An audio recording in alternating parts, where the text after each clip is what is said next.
do a little test run, like you said, on the question, just to see how it comes out, so you can listen to it if you need to do anything. Okay, welcome, ladies and gentlemen. This is Ordinary People, Extraordinary Lives. I'm your host, John Horgan, and I'm with somebody I think you're going to find extraordinarily interesting. His name is Nathan. I met him a few years ago now, and I met him on the building site. He was a plasterer. He's a very hard worker. He's a grafter, but he's actually an interesting guy as well. And I didn't really get to know him until, I would say, 2 or 3 years ago, where we were on a site together, and I really got to understand his philosophy. And his philosophy is actually a philosophy I think most people need. If they had a little bit of Nathan, if everybody had a little bit of Nathan, I think the world would be a better place. So, yeah, I'm introducing you, Nathan. How you going? I'm very well. Thank you for the introduction. I'm very honoured to be the first person on your show, Johnny. And the truth of the matter is, if it wasn't for a person called Yaz, we wouldn't have met ever. Because Yaz introduced us when you had your broken arm and you were sitting on the wall outside the club. I remember it clear as day. And then all three of us walked back to my place that was in Harrow Road, and that was the real first introduction. And we were all plasters at the same time then, but we were all working on different projects and different companies. Yeah, that's right. That's right. And it's a bloody hard job. It's a very hard job. Tell us a little bit about plastering to kick things off. How did you get into plastering? Well, it was very weird because I was a labourer for 6 years, and then one of the labourers from, I don't know, Poland, he said to me, "Why are you working with us? We are Polish and Eastern European, and we come from Poland, Russia and everything. Why are you not working with the black people over there? They're doing all the plastering. You should be working with them." And I said to him, because I'm black, it doesn't mean I should be working over there. Actually, I'm quite happy working here. But when the whole day that question played on my mind, is that actually, why don't I work with them? Why don't so? For about 2 weeks, I started to watch what they're doing and everything, and I looked at it and I said I could do that. So I asked one of the plasterers, and he said, "Yeah, well, I think we're starting to pick up on work.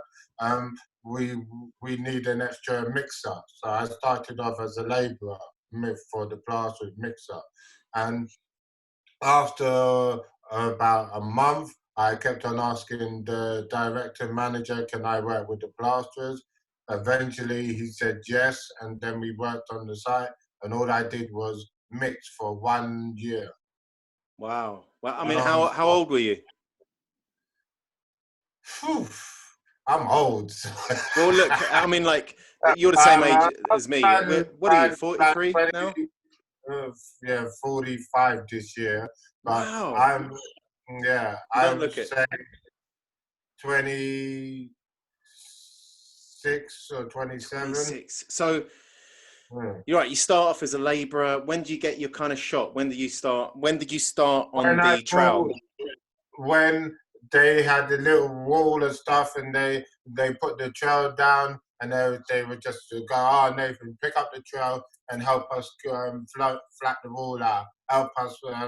That's the first thing they did, was to help me finish. They wanted me to know how it looked when it finished it, how to finish a wall. So I helped them finish the wall and everything. Then after a while, they said, "You know what? You need to take your money, what you're earning, and you need to buy your own tools." So eventually I bought my first ever Marshalltown trowel, which was actually a 12-inch trowel, never forget it. And then I bought my hook, and then they said, "Oh, now when you finish mix, you can help us put on. You need to mix for us first and everything, and then you can help us." So I was even more motivated to get the mixing over to help them out. And that lasted for 3 years. And then one day they said, "Right, you're no longer a mixer, you're a plasterer's assistant. You do not mix anymore." Really good. Actually really kind of positively minded company then, or the guys you were with, they were actually wanting to promote you quite quickly, because in a lot of Well, there are some teams they just want yeah, to kind but of not keep quick you. enough for me. Not quick enough for me because I was working for £60 a day, and then I've moved up to when I joined them. I think I was on £70 a day for the mixer, and then I went up to £80 a day, and that lasted for about a year to 2 years on £80 a day, which is actually in hindsight at that time was quite good money, Mm, you know. But then after when I became a plasterer, the recession hit, and the company I was with, which was JSS Construction, had too much properties abroad, and they had 3,000 strong company people working for them, and they cut it down to 900 within wow. 3 months. And that kind of almost the same Yeah, thing could be happening now. But yeah. yeah, just for I mean, I know, but for any listeners or viewers out there that don't know anything about plastering, tell them a little bit about plastering. Tell them, is it easy? Is it hard? Or Well, is it kind of a clean I, job? Is it? I Go on. tell you, there's the aspect of it is the creation of putting something that's made of water and to be able to control this liquefied fluid that is just with powder and water and to put it on a wall and everything. That is just for me. It's just really, it's just like a meditation. It's calming. It's relaxing. It's something that you shouldn't really rush or anything. You need to have an understanding of timing. The timing of plastering is very Why do you important need timing?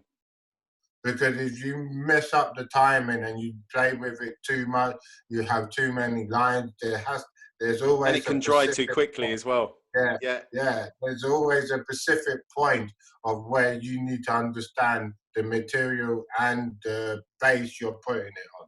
And Right. these two elements are very important.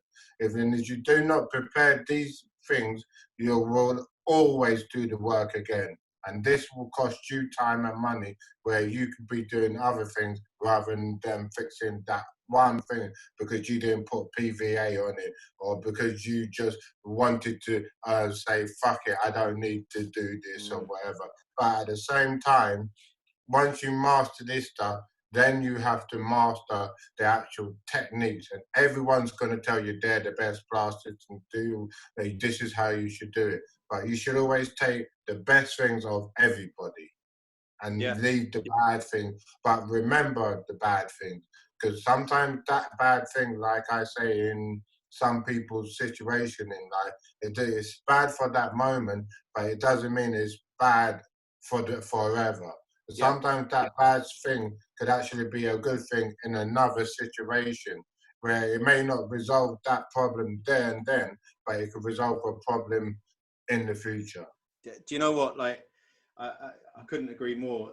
I do, uh, and I think another thing that we haven't mentioned yet is how physically tough. Well, Like, and this actually, is you know, Nathan, I I always thought like you, me and Yaz is a friend, a shared friend of ours. We used to laugh about how Nathan was the perfect physical specimen for plastering because he's 6'4". He's 6'4". free. Yeah, six Six foot foot three, three. Yeah, and he's built like a brick shit house. Excuse my language. And was built like a yeah, he brick didn't shit need a house. ladder for a lot of the ceilings, so he could plaster ceilings and plaster walls. And he's really strong as well. But plastering is possibly, well, I'd Hard say, work. aside from scaffolding, it's probably the most physically demanding job on the site, bar none. And Yeah, you know, especially doing ceilings. But the best thing for me, a lot of people, it's weird because I learned how to plaster properly on ceilings. All we did was ceilings because no one else wanted to do the ceiling, and I was doing the ceilings all the time. So my ceilings actually came out better than my walls. for some reason. And this is what I've never understood. How come sometimes I can make a wall so good, but then I could do a ceiling and it is perfect. And then when I do the walls, somehow I just looking up is always better than looking down. They Well, say anyway. well, listen, you know, I actually, I personally witnessed the improvement of Nathan throughout the years, and the last time I saw this guy plaster, I mean, his work was perfect. It was it was flawless. Right. It was like a mirror, and you know when the I think a lot of anyway. What I'd like to do after this is put a link in the description if anybody needs any plastering done. Hopefully in the London area, although he isn't. Yeah. He's working in the European area right now. But East actually, European. that's another thing. Nathan is now in Hungary, in Budapest. What? You're born in London. Where are you born in London? Actually, Epping, Essex. Are you an Essex boy? Yeah, born Essex boy, but not bred. Even though, Where were you yeah. bred? Tell us a little bit about your Um, background and where you were brought up. Well, I was brought up in South East London for around about 20 years of my life and moved around from all over the place, from south to um, just over the river south. So I stayed in New Cross for 17 years, then I moved away to West London, which actually South What kind London. of ages are we talking? So you started went from Epping. I How long left were you there? South had named them. I was too young to even remember. I was just New born. Cross. How long were you there? That's and for those who don't know New Cross is South London. South London. Southeast. Southeast. Southeast London. Yeah, 17 years I was in New Cross. Are you kidding me? Yeah, I didn't know 17 that. years.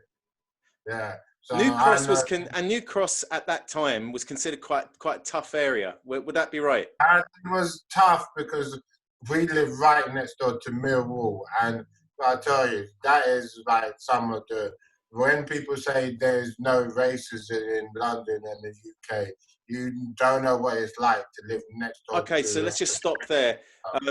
For those of you who don't know, Millwall is a part of London where I would say I don't know about it now, but back in the day, back about sort of It was the 20, front line. it was tough. It was a tough white British area, British white South area, Bermondsey. and they had a real reputation for football violence. In fact, even to this day, Millwall are still name checked as one of the toughest firms in the country. So Nathan grew up along sort of cheek by jowl, as they say, with Millwall. And you were, sorry, I interrupted you. What you were going to tell me? Growing up, you experienced that kind of clash of cultures, and what was that like? Yeah, this is the thing where people who know me in West London don't know me as I was in South London. South London, I was a bit of a rascal. I was a good boy turned bad boy by association in some ways, and luckily I never got myself into too much trouble. I never done anyone harm where I could actually say that I actually hurt, stabbed, killed, or anyone like that. I've never been like that. But disruption of other people's life, that is possible. Tell us a little bit more about that. So you were at school. I mean, like I think the Nathan most of us know who have met you is a friendly giant. Obviously, having that with great power, they say, comes great responsibility. You're the kind of guy that if you were a bad boy, you could do some serious damage if you wanted to, but you were never like that. But what you said is that you fell in with a bad crowd. Tell me how that happened and tell me what transpired. All it starts off, all I can say is anyone who's young or who's watching this and they're in university or school, just be aware of the people you hang around with, because some of their behaviors actually become your behavior. Yeah. And if you see negativity in the ways where they're actually causing people harm by bullying or by manipulation or any way or form, all I can say is sometimes this person could actually do that to you. So be aware of how you actually your association and who I is agree. association with you and who is your real friend. Yeah, you need to understand that your real friend would always tell you straight up to your face that this is no good, this is what you're not doing right, and everything, because that's what friends do. They tell you when you're doing things Do wrong. you know what, Nathan? Though it's hard to find those friends, especially when, Yeah. for me, I mean, I kind of lost my way when I was a teenager. I was actually quite a well-behaved kid at primary school. When I got to secondary school, I had all kinds of, there were sort of problems at home with myself and my father, and that led me to kind of like rejecting authority. So any kind of authority figure, I didn't really listen to or respect, and consequently, I started to fall in with a bad crowd, and they became my kind of father figures. They became the people I wanted to Well, model. What happened see, to you? What and what age do well, you think I you grew kind up. of turned the corner to the dark side for a little bit?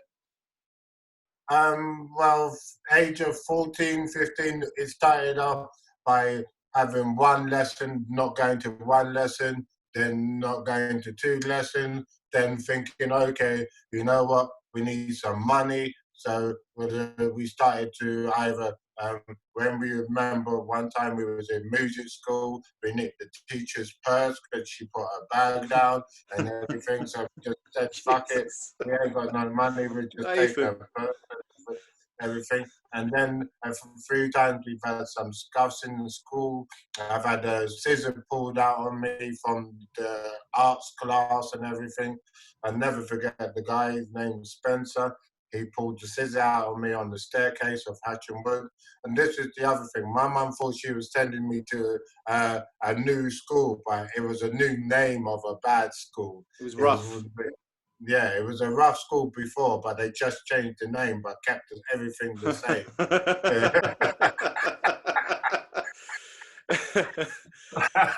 Same, So, yeah. you Like they know, just wrapped it differently.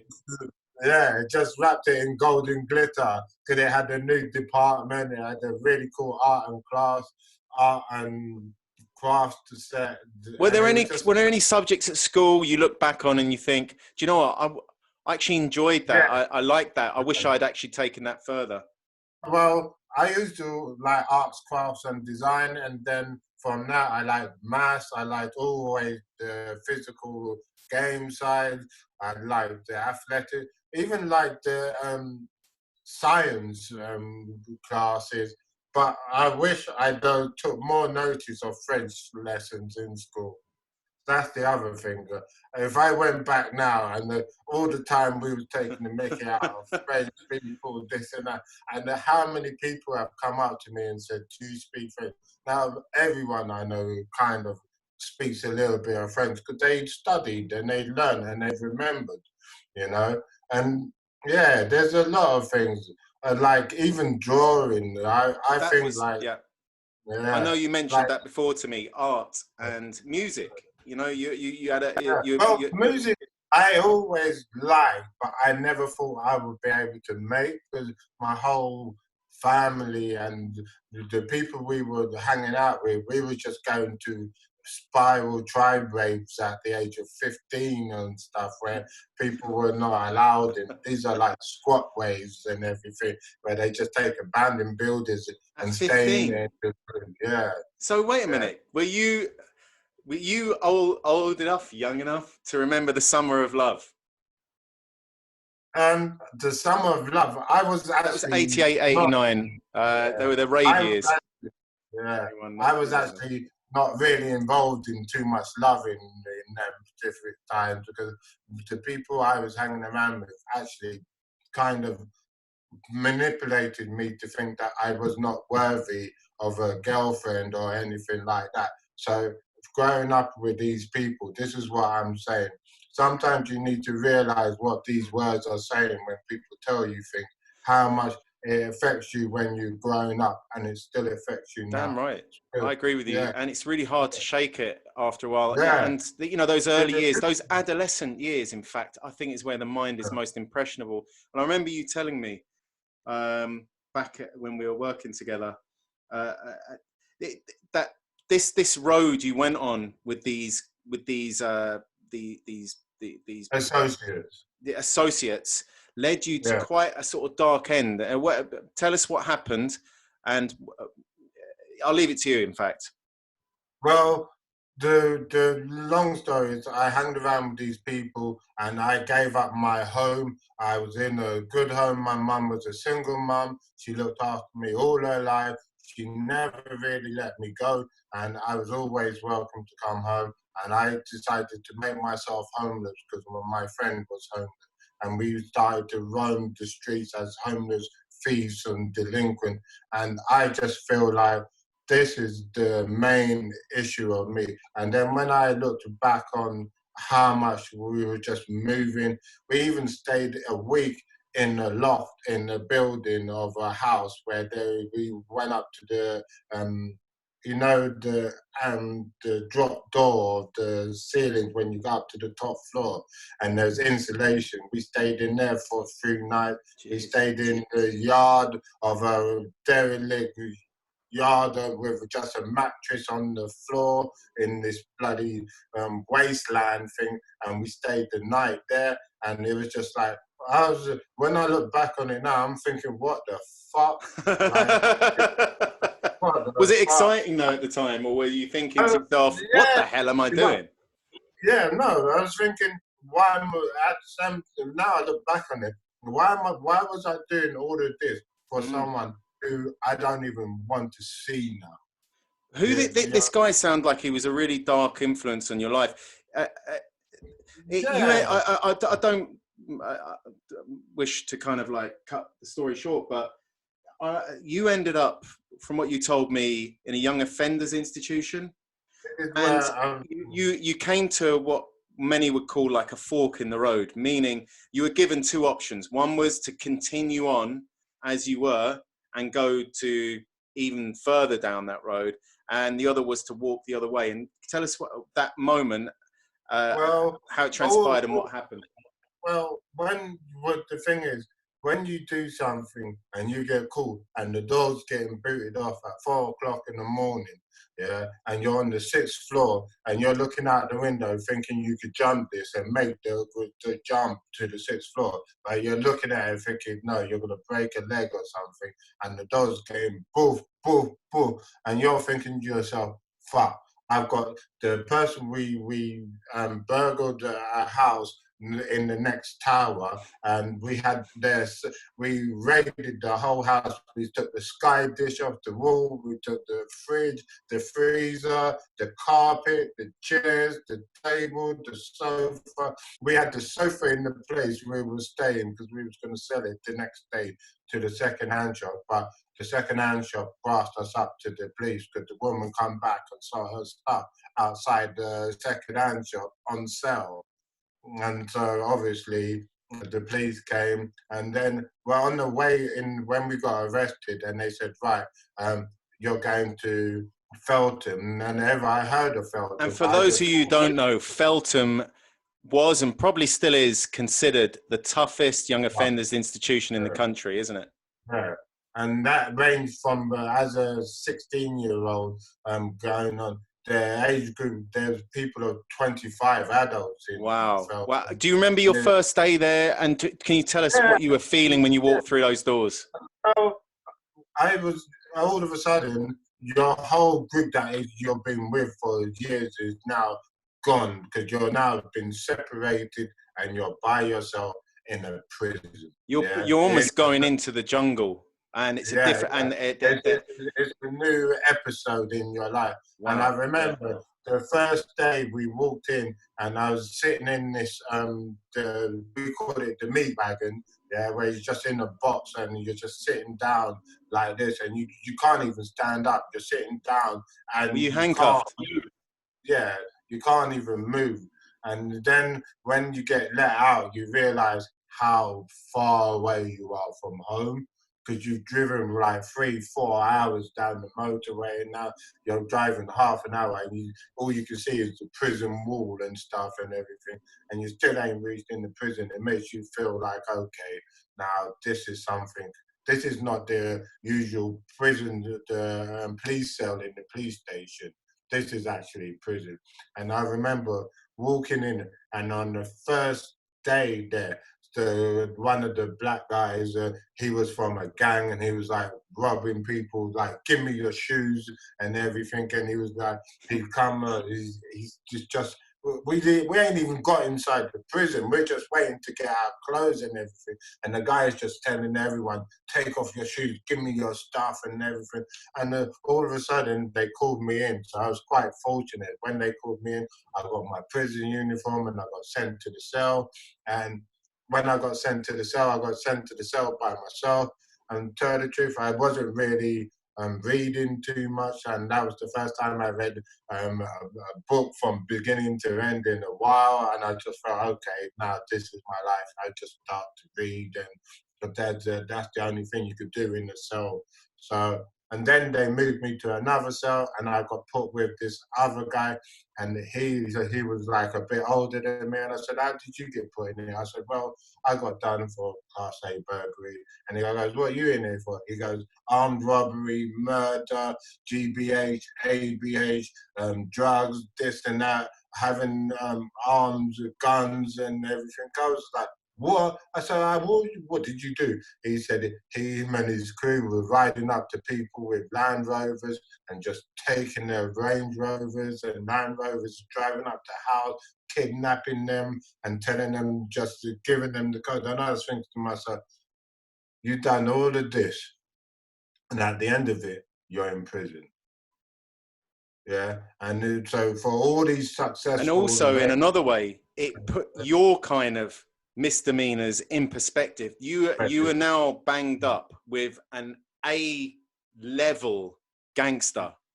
Yeah, and like you all of a sudden, like you're I mean, the difference is just like so stark. yeah. In And some I was ways. lucky. I was lucky because, well, after 2 days staying there, he said, "Right, my co-defendant is going to be moved in, and I need you to move to another cell. Do you mind?" And I Oh, was you like, must have just thought, thank God. I What were was those like, 2 nights with him? What was he kind of talking about? Did you think he no, was you trying to know get what? you involved in, like? No, he was calm. You know, this is the thing. This guy was 5 foot something, yeah, and he was just like, you couldn't even believe some of the stuff he was saying. You could look upon this person and you're thinking, how is this possible? You just look like a young person, and you're just too wild and advanced. You're more than a juvenile delinquent. So when he said his friend was moving in, then I got moved into another cell with a white guy, and he was from thinking, and he just got a visit, and he had a lump of ash that he managed to smuggle in, and I didn't ask any questions how or whatever. I was just like, yeah. He goes, look, I'll give you some of this, but on your next visit, you have to get to some of your own and get someone to bring Your some in next for us. visit. All right, like. Yeah. When I got a visit, then you have to ask them to bring something in. I was like, yeah, sure. So he gave me the stuff, and I was like, yeah, I've got the thing. Then I ran out of tobacco. Then I realized that you could get anything in prison, seriously. And Okay, people were how dropping. long were you sentenced to? Well, I wasn't sentenced. I was waiting for my court case to be sentenced. So my court case was in like 3, 4 weeks. So it was just like really, really like an eye opener. Like, How long were you there for? 3 weeks. 3 weeks. And Yeah. do you remember? Tell us a little bit about the day you got out. What were your feelings? Oh, You said this, to me, I remember you telling me that it was this is something the along the thing. lines of, I'm not going down that road. I'm gonna. Well, luckily for the judge, as I was just about to get sentenced back into the Feltham for the another hearing, because they haven't decided the punishment as yet. And I was looking in the judge, and I was sitting there with the handcuffs and behind my back and everything, and he was like, Mr. Golston, we would let you go, but I'm afraid that you have no fixed address. And I said, what do you mean? Do you have no address of stay? And I was like, well, that's not true because I told the police I'm staying with my mum. They all know me at the police station. They know where I live. I live at 71 Broccoli Street, SE14. Yeah. And he goes, is that true? I said, yes, that's true. Is that the case, Mr. Golson? I said, yes. He goes, you are free to go. I was like, what? Like, what? I'm free to go. And I remember walking out of Camberwell Court and it was started to rain. And believe me, I knew everyone was running for the shade and shelter from the rain and everything. I was just standing up there and looking at the sky, and I said, I swear down from this day forth, I'm going to be good. I'm not going Yeah, to do wow. nothing to nobody. Yeah, Yeah. And wow. I'm not going to cause anyone any harm unintentionally. I'm not going to go and do anything I was doing before. I don't want to even know or speak to these people because I don't want to be ever going back into this court case. So I don't even want to see a court. I don't want to see prison. I don't want to see nothing. And So I, did I, looking back on it, um, did many people think, well, that's Nathan, he's just going down that road, this is him for life? Did it take a long time to gain back the trust of family and loved ones, or well, yeah, because of that course, maybe of course. that you would have been painted with that brush from there It on? happens once the thing is once people have a history of your stereotype and your manner and your way and you prove this to them, then you will only it doesn't matter what you do, yeah, even if you're good for the rest of your life, they remember that bad point and they always Yeah, stick to this bad point. But what I could say is I got shown that, when I came out, I decided, you know what, I'm just going to go to the job center, I'm going to sign on. And when I went to the job center up in Forest Hill, they said, um, Mr. Nathan Golston. I said, yes. He goes, your account with us is still open and you was due to sign on 2 days ago. I was like, yeah. And he goes, well, if you sign this now, we'll give you the 4 weeks money today. I was like, look at this.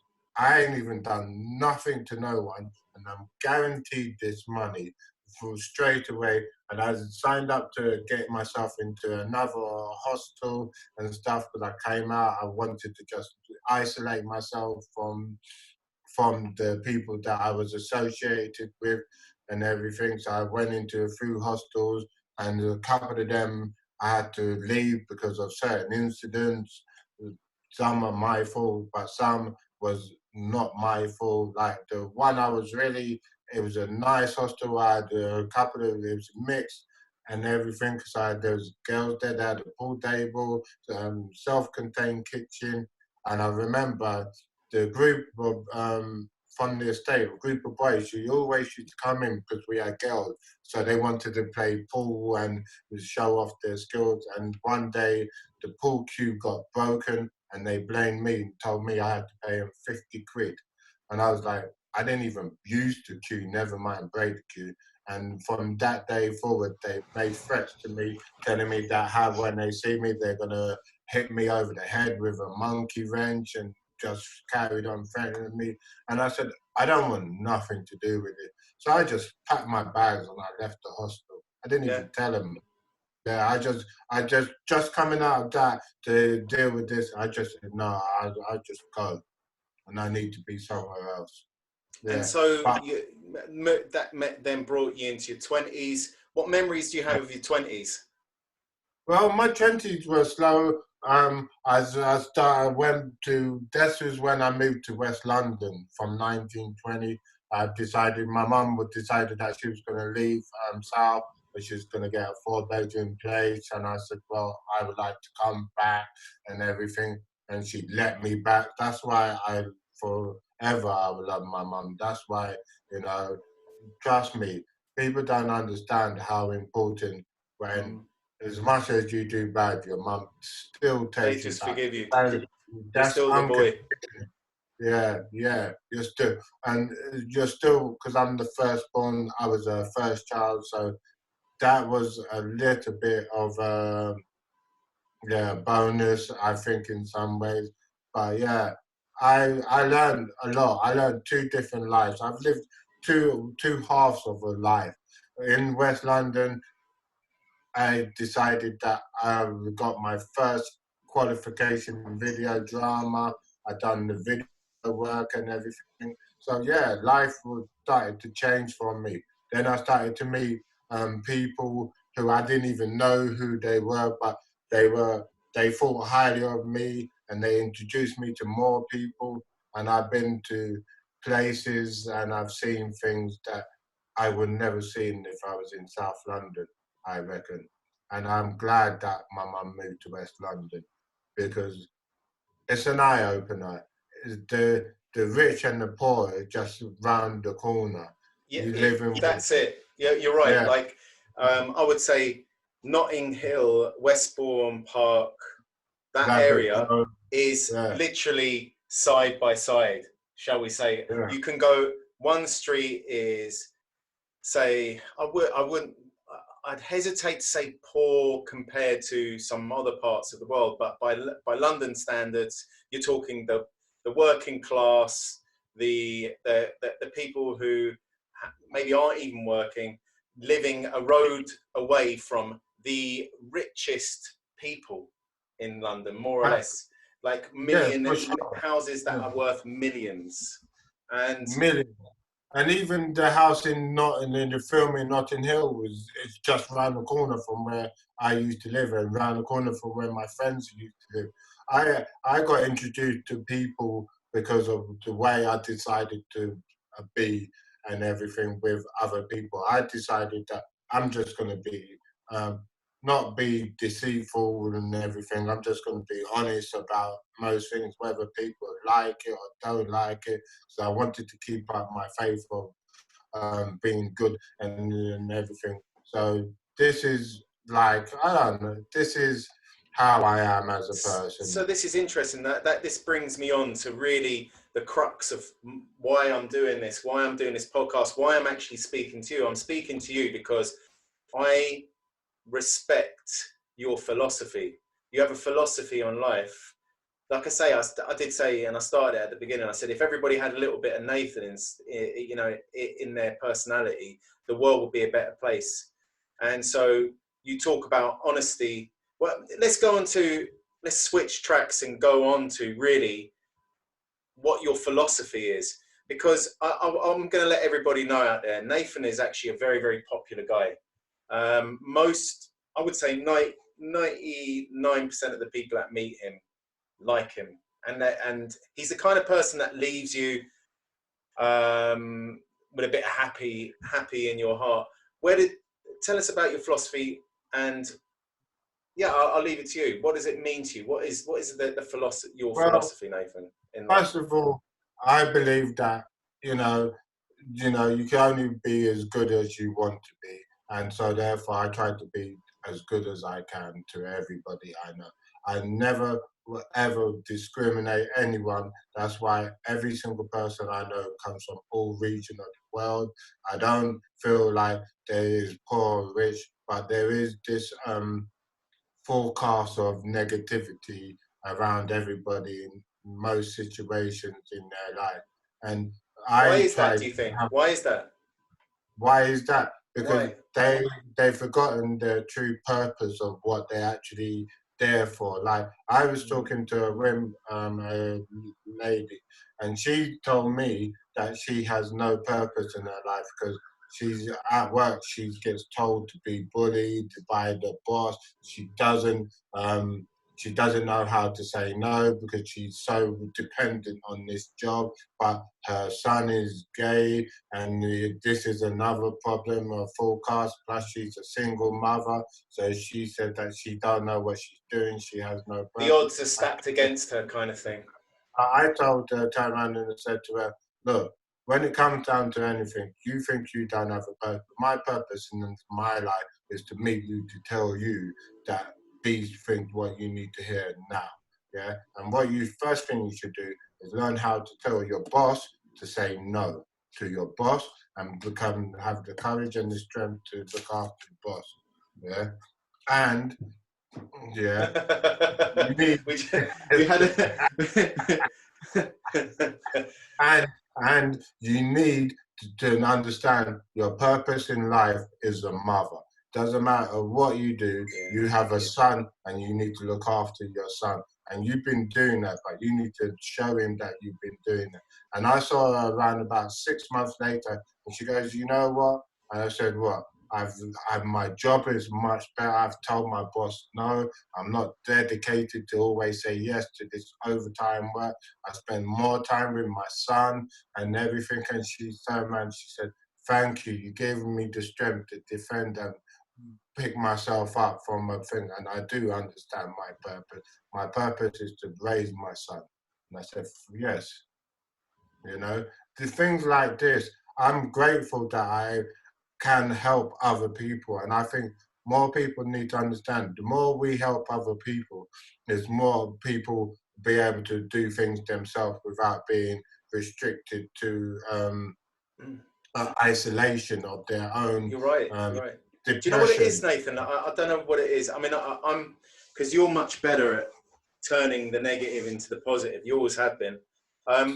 I think the world has been on this kind of like this road of never-ending self-improvement, shall we say?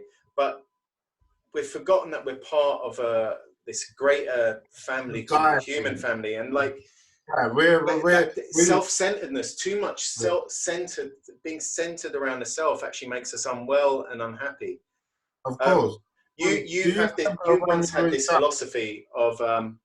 And I love this. This was so I wanted to mention it in case we don't cover it. You said if I can make somebody smile every day, my day has been a success. yeah, has Tell been us about that. fulfilled. Yeah, because I realized that if you become to help people and you just offer or you make someone laugh, this may be the first time in their day, never mind the week, never mind the month, that they've actually enjoyed someone else's company and laugh. And that actually had a bond where they may have thought, you know what, today my life is shit. And I've come along, or someone else comes along with the same mentality and says to them something that cheers them up or shows them another positive way and makes them forget about the negativity. What I want to do is make people forget that they have a negativity inside them. When we speak more spiritually, community wise, and help people, we will be better as a system of unity. Yeah, my biggest philosophy is to unite people that are worthy of uniting. Because some people are disruptive, but they need to be shown a different light, a different way, a different system, a different mentality that actually they can see the benefit. Not just show them and not show them nothing, but then they're just going to be the same. But if you show them how things can change them and improve them, then maybe that will make a difference on their philosophy of how they treat and respect other people. Well, you You just said know? that the magic word. I heard it many years ago from you. We were sitting outside on that green. You remember that we were working Yeah. on that job in every lunchtime we go across to this green to have our lunch and use the word unity. Tell me what that word means to you. It means that it doesn't matter where you come from, what age you are, and wherever your religion is, we're always united on the same front. Because at the end of the day, every single human being is after the same goal, a happy life.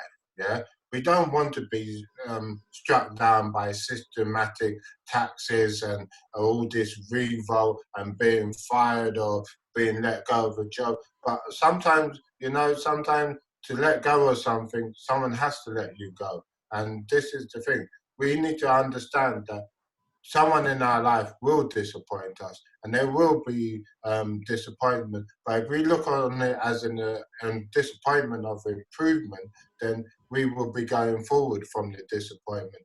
If we can take the disappointment and make it a depression to us, then we are going to be depressed about the failure that we just had and not looking to it as not a failure, because sometimes you need to when you're too far backing up into a wall and you're only going forward to a dead end, sometimes you need to take steps back to find out that there's another side to the wall where you could go around it or over, under it, or whatever.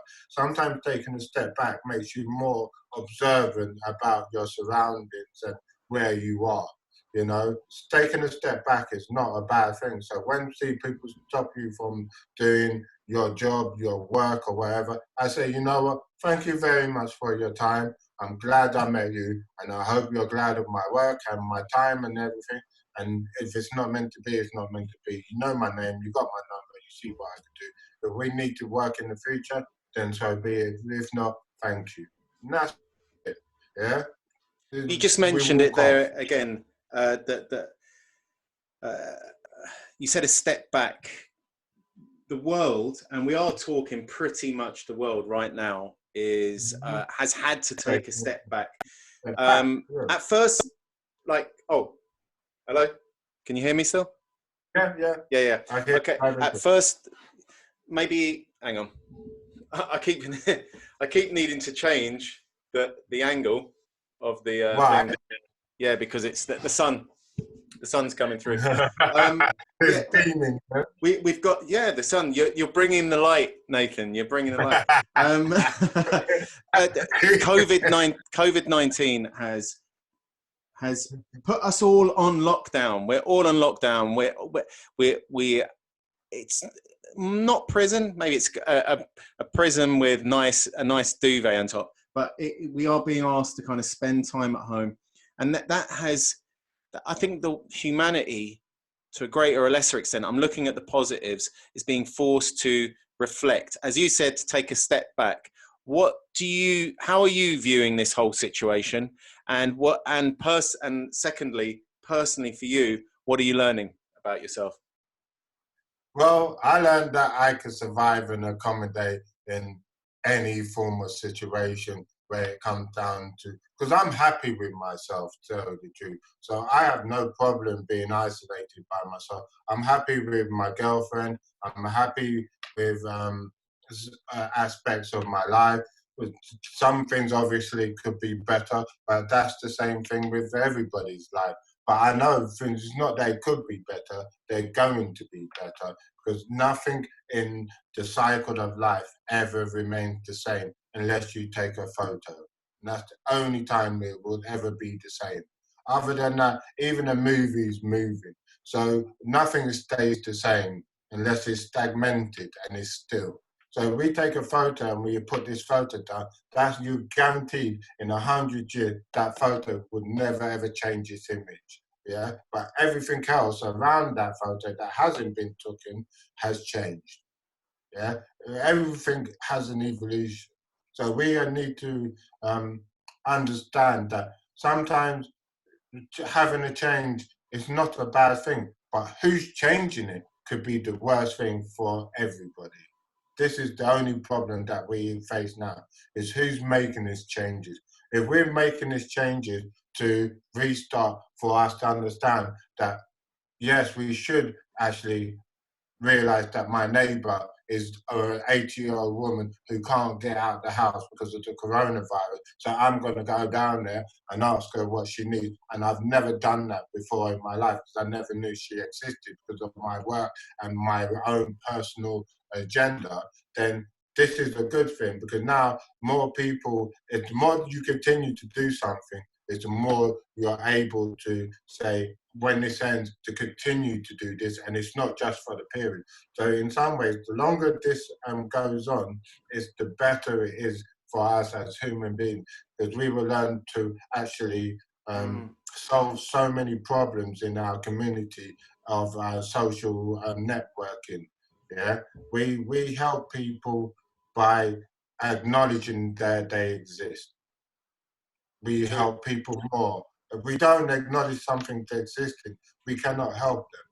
Yeah, because we just think, okay, there's there's so many positives, like the birds, the nature. We went up to whoever knows Budapest and Hungary, then they know the Balaton. The Balaton, for the first time ever, has blue water. the improvement of nature, which is something I feel strongly about, is spiritual wise. Yeah, we've lost in touch with our spiritualness True. and our I agree. consciousness to the nature of what we actually, why we exist. Do you We know? exist. Other animals exist with You're us. absolutely right. And it Yeah. doesn't take long actually for nature to reclaim its territory. And it's true. I mean, we again. I do looking at the positives. I mean, I could list you some negatives.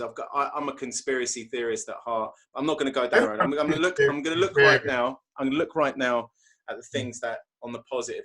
I went for a jog yesterday, and my one allowed uh, Jog a period day. of exercise.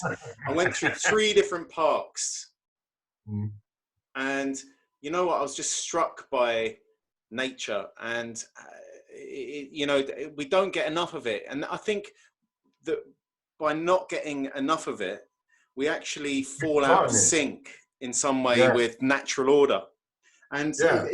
this kind of the whole COVID lockdown for me has made me see who are really the essential people in the world.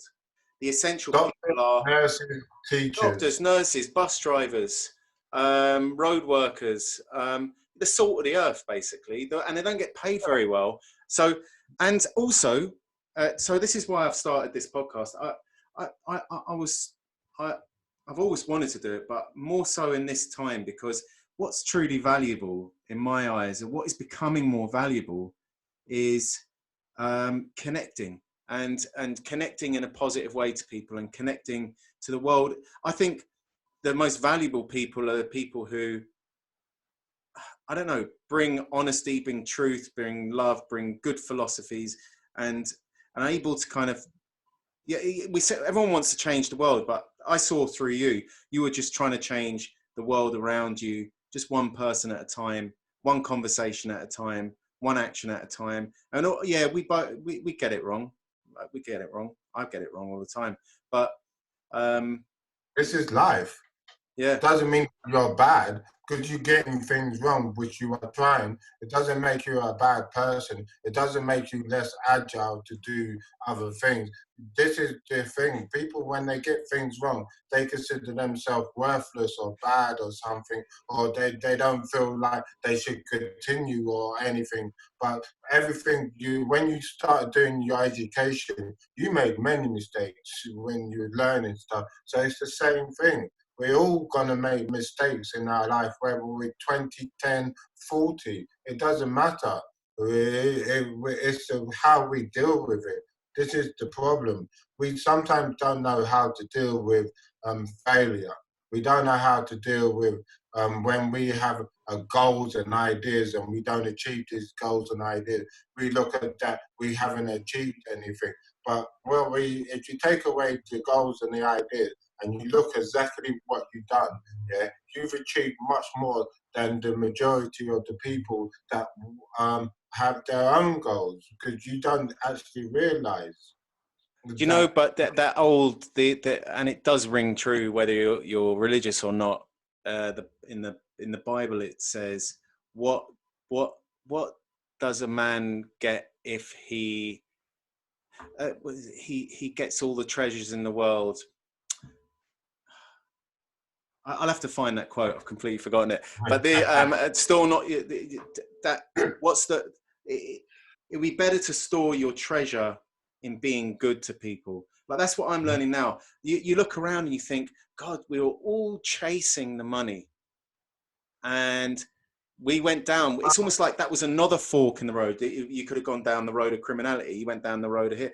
But I for a time went down this road of trying to just earn money and just trying to, and it left me at the end of that road. You think, because that was the system, it was a systemic thing in some ways. Like in order to win in the system, you almost had to buy your freedom.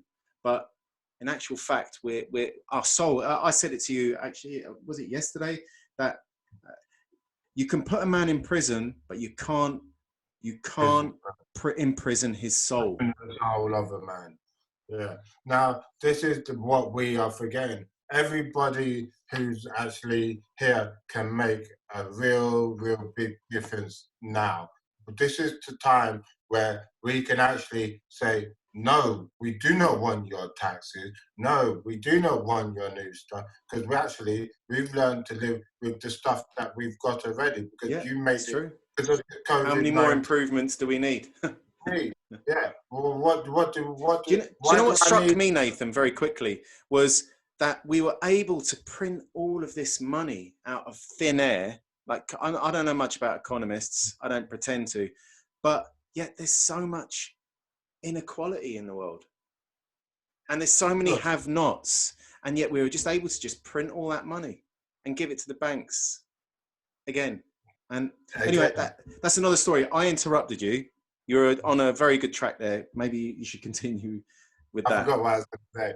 What was it? I was listening to you. Well, listen. Do you know what? We're getting near the time, and I just wanted to maybe ask you a few final questions. Right. Okay. So, Nathan, if you could have a giant billboard anywhere with anything on it, metaphorically speaking, getting out a message to billions, what would it say and why? It could be a few words, it could be a paragraph, it could be somebody else's quote. What would you put on that billboard? Everybody in the world could see it. Remember that you're a star. So remember, you could shine bright in any darkness. Yeah, in any corner of the world or wherever you are. Remember that your light will never be dim. Yeah, you are a bright star in this world, and every single one of us who is a star will shine brighter than the darkness that surrounds us. That's why the stars in the sky shine brighter than the space. Okay, that's a big billboard. But we can get it all on there. We can get it all on there. But No, beautiful words. Again, say very, very, very, very, very useful words. don't be negative. All I can say What? is we need to be united in the forefront of this corruption of corporated takeover. Yeah, and we shouldn't have these corporation people um, having too much power. It's all right having corporations, but we must remember, as the people, we made these Oh, corporations, absolutely. so we are the Couldn't power. agree more. The Uh, power to the people is uh, that's something I'm always seeing power to more the and more and people. more. That Yeah, it's not. there needs to be, for me, there needs to be a revolution. Yeah, but a revolution doesn't solve problems. A revolution can actually be even more disastrous Do you than know? actually I think you're continue. right. Almost a revolution is a word. It's more. I would look at it more in history. I think we're going through. I hope a paradigm shift. A paradigm shift, and there's it works both ways. And I just hope we're more on the side of good than the side of bad. But I want to ask you another question. What advice would you give to a college student about to enter the real world? About to enter the real world. Oh, this is a good question. All I can say is, when you enter the real world, remember your education is the basic standard of how you would achieve your goals. But you actually experiencing your experience is the best lesson you could ever have. And really and truly, if you're going to enter the real world, you, like I said before, you must be ready for achievements and disappointments. And you must be able to balance it out and not make the disappointment forget your achievement. Because if you pass all your exams and you pass your levels and everything, and you're educated enough and everything, just remember, outside your school, there's a whole different system. And this system is not kind. It's not kind to anybody that doesn't respect it or treat it well. This is why you need people who are coming out of university. They're like puppies in the real world. even though they're growing up, they are You know, like puppies. do you know? I actually thought it just popped into my head there. If yeah, do you know when we feel kind of most human and when we're most connected, is we talk of these things like, oh God, that was like a synchronicity. Like Mm? I'm seeing lots of, and when you fall into that kind of like that pattern where you feel at one, all these things like, wow, that was almost like a synchronicity, that was meant to happen. You begin to see it. But when most people, especially in the Western world, feel out of sync and they're not in tune, and they're anyway, that's a question for another time. But definitely, I think the world, we need to be looking at solutions where we become more synchronized, more I harmonious got a question for you. with the earth and the energy of Yeah, the I got earth. a question for you, Johnny. How comes in a third world country the kids have absolutely nothing? Yeah, and they're more happier They running are. around what They a are. derelicted place and everything. And then you got the kids in the most advanced civilization, They're the most America, unhappy. are the most unhappy, the most abused.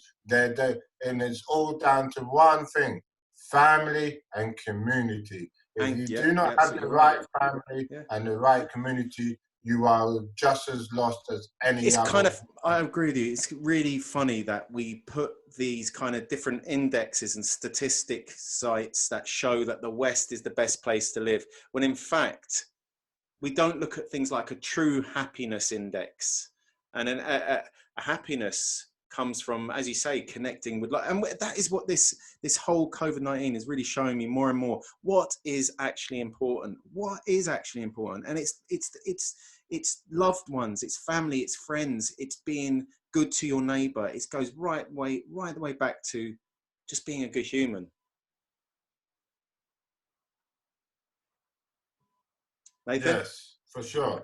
And this is a good human will always tell you something positive.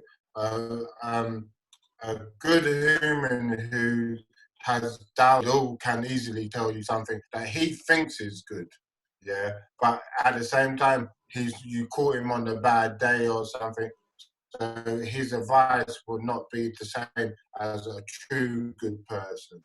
Okay. When someone is good, they will only want to help and to be positive and generate this energy. And this energy creates your aura. And sometimes people are attracted to this, and sometimes people don't like it. I've walked into a place on my birthday, and someone says, "I don't like you. I don't like your tone. I don't like the way you speak." Or anything. Please can you go away? And I said, "Excuse me, you've never seen me before." I said, "Where are you from?" He's from Manchester. And I was like, "What the fuck? Like, really? Like, uh, how can you, like, what is this? What is this energy that Of you course, have man. that you don't like me so much?" And Sounds like my energy on a that's lot of because days. A lot. you're, But one I'm trying to you're snap out of. so, yeah, you're so Nathan, we're going to have to wrap things up because I'm losing the internet connection. It's a little bit unstable. So, what I want to do is finish with just 4 questions. I want you to answer them kind of as short as you can, or encapsulate what are you most proud of in your life right now? in my life right now, what I'm most proud of is my my ability of cooking, painting, and being able to understand that I can survive in life. I'm proud of where I've come from and who I am today, and I'm proud of what are you most excited about?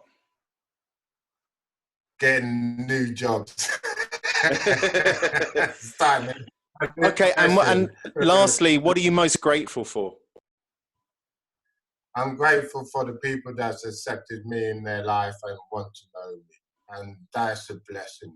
And people, even after 5, 10, 15 years, they've never forgotten my name. So to say, sometimes I've forgotten theirs, but they've never forgotten mine. And I'm so grateful for that, that you've made such an impact that they've never forgotten. That's what I'm grateful for. Well, Nathan, I have to say, you're my first guest on my show.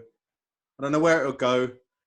Please God, you know, it goes somewhere. But I'm grateful. I'm grateful that you took the time out to speak to me today, and I'm really, really grateful that, you know, I think people are going to get a real flavour and a real understanding of the kind of person you are.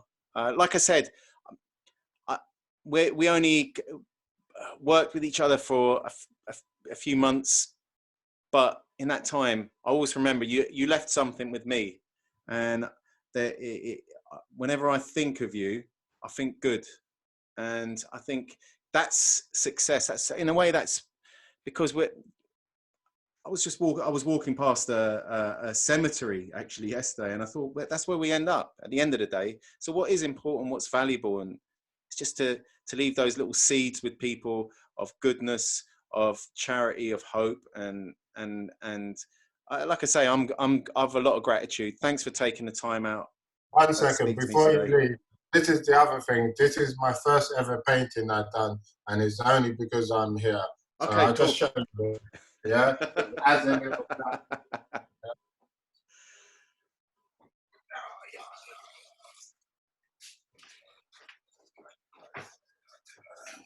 it's so Cool. Very nice. yeah. What is it? So What is it? it's a star. It's meant to be a star in the world of captured in the stripes of chaos in some ways, and the star just needs to break free, and it's just like, but it's not. It's even though he's content in the captured of the chaos, because the chaos is not really negative. It's actually, but it needs to be free from its original existence. It sounds a little bit like yourself in some ways, and myself. It sounds like us all. Yeah, exactly. So I just, but it needs more. I got few ideas, but it's in work in progress, like our lives. Everything is work in progress, you know? Do you know what? I've just thought of a really cool way to finish this. I want you to imagine you can be. I know you're dressed in your dressing gown. That doesn't matter. It's actually been cool because we've just flowed straight. We have, haven't we? Yeah, I'm Start kind to of like, finish, we kind of not flowed. even the down, it's like, But I was in let's just say, bed, but it's going back to still that vibe. billboard one, let's take it up a notch and say, if you could be beamed onto the world's television sets right now, and you've got 1 minute, I'm gonna time it. Yeah. You've got 1 minute to give the world a message. There we go, 1 minute. What would that message be? So you got 1 minute. Go. Hug, love, and treat each other with the same respect as you would like to have your own pet, your own don't tell me and don't be afraid to step out to another world or another dimension. Sometimes it's like there's a saying I have is that, you know, because you're not a tree, you could always be planted somewhere else. Because at the end of the day, we are here. We don't need to be stagnated in the same job or the same house or the same girlfriend or the same boyfriend or whatever. We could change our things for the better. But remember, when you change, remember what you learned from your previous experience. And that is that you need to check your foundations. That's very important. Foundation and stability. Well, hopefully this will be the foundation for both of us of bigger, better, greater, and more wonderful things. Well, thank you, Nathan, for speaking to me today. Thank you for being the Yeah. first person to be a guest on Ordinary People, Extraordinary Lives. And I wish you a very good day, and I wish you the best. Likewise. I wish you the Likewise. best for Yeah. the time ahead. Let's make it the best we can be.